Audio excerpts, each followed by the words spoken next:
Ok, si trattava del brano In the Beginning, subito che succedeva immediatamente il brano Shout at the Devil, selezionato per voi dall'ultimo album dei Motley Crue, un quartetto glam dall'AI da Los Angeles in California, dal loro ultimo album Shout at the Devil. Ritorniamo in Europa con un altro gruppo esordiente, un gruppo veramente ottimo, a mio giudizio superiore a questi Motley Crue che a me veramente non piacciono, insomma sono sincero. Sto parlando di Sortilege, un quintetto francese che incide per Raven Records, etichetta tra l'altro anche dei danesi Merciful Fate. Bene, da questo 45 giri contenente ben 5 brani ed esordi appunto, ci ascoltiamo un brano che abbiamo avuto occasione di proporvi tempo fa in questa emittente. Si tratta di Progeniture, sono i Sortilege.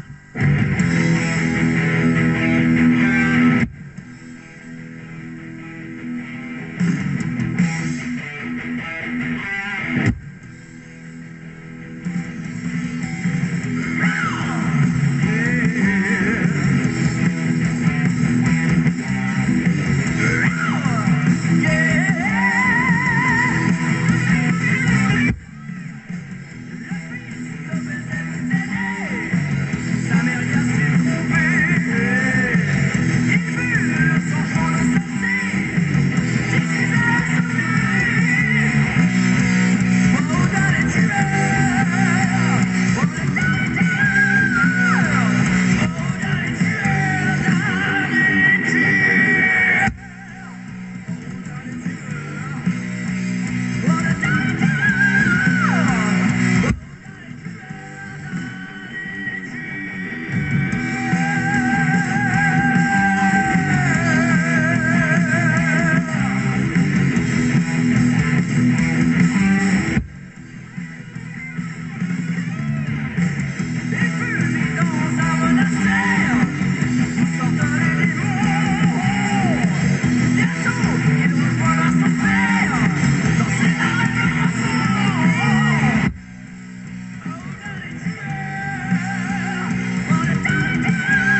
Sortilege era questo ottimo brano dal titolo Progeniture, un gruppo francese che carta appunto nella loro lingua madre.